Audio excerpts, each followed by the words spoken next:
Жей охырына якынлашкан сайын бигрәк тә көзен бакчалардан, ишек алларыннан үсемлек калдыклары чыгаручылар көннән-көн арта бара.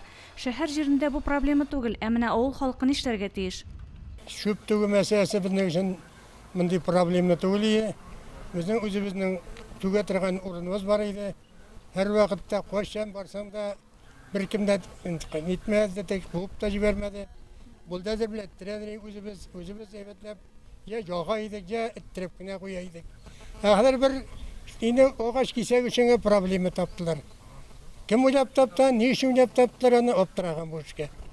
Кайбер кешеләр капка төбенә корган агач ботаклары, бакча чүбе, иске мебель калдыклары, машина тәгәрмәчләре чыгарып куялар да, оешманың махсус техникасы шуны алып китәргә тиеш дип саныйлар. Алып китмәсә, гауга куптаралар. Мондый чүпләрне алмауның сәбәбе нәрсәдә? Хочется довести до населения, что не все отходы относятся к твердым коммунальным отходам.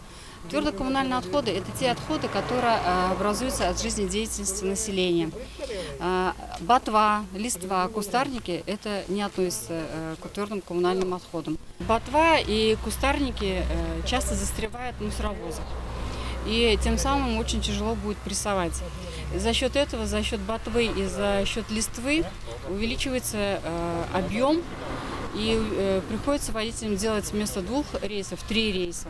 Халыкның ситуацияны дөрес аңлауларын телиләр җитәкчеләр. Бу сезонда чүп күләменең артуы график бозылуга, машина йөртүчеләр һәм тиеүчеләрнең өстәмә нагрузка белән эшләвенә, техника ватылуга китерә. Җитәләр үзләре машина чыкканда чыгып үзләренең чүпләрен атсыннар. Минем теләгем инде мусор пакетына салып чыгасыннар. Кагаз коробкага тутыралар.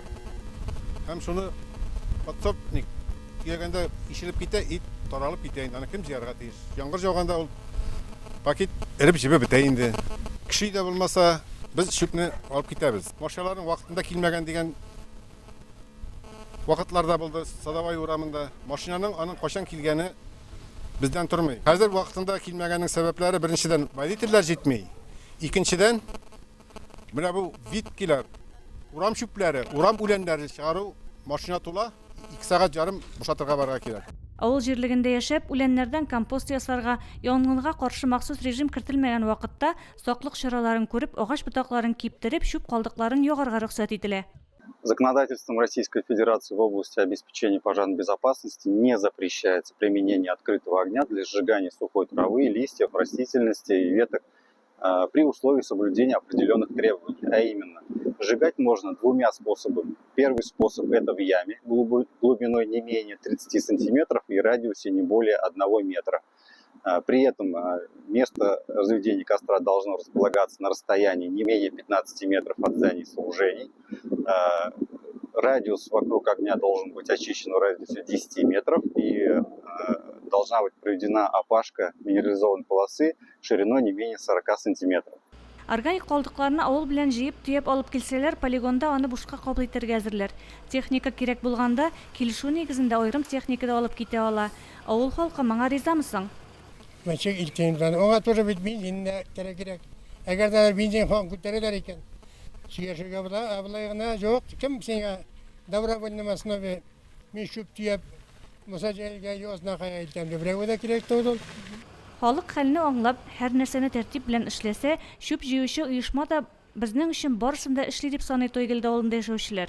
Машина килгәнче этмәчеләр таратмасын өчен полиэтилен пакетларын тимер мичкәләргә салып чыгарган кешеләр дә күп. Монда бит инде ботак, утын, бүрәнәләр чыга башлады, кеше шәке, үзе шәке кеше. Халыкка бит инде мөмкинлек бар. Мунчасын яга ул халкы башкасы күршесенә бирәләр үзенеке газ булса. Шуңа күрә халыктан гына тора, барса да ибәт җыялар вакытында. Шул гына ваклап чыгарга була, чүпчәрләрнең иреләрен ваклап чыгарсаң алалар. Алай каршы килгән кеше юк. Аны 2-1 метрлай бер чыгаручылар булды. Алай иткәч беркем дә риза түгел инде. Чүпнең дә авыр төягәндә таралып китә торган тартмаларда булмавы мөһим. Бу процесс кул хезмәте белән башкарыла бит. Тойгилдә авылында яшәүче Нурый Әхмәт абый 85 яшенә җитсә дә чүп алып китүче егетләрне көтеп ала, аларга төяргә ярдәм итә. Чүпне отарлык кына әйтәбез инде, нигә капчыкка тыгабыз, машинага отарлык кына әйтәбез, савытта булса, бушатабыз, үдәп чыгабыз. Нәрсәләргә төреп чыгарасыз? түріп деп пакет болса пакетқа, қопшық болса қопшыққа, сауыт болса сауытын оқып қалабыз, келе сауытына Шыбық шабық шығарғаныңыз бар ма? Жоқ. Анныгына мұншаға яғабыд. Өкімет әйбет өйді жоғарға. Утында қиммет бейт.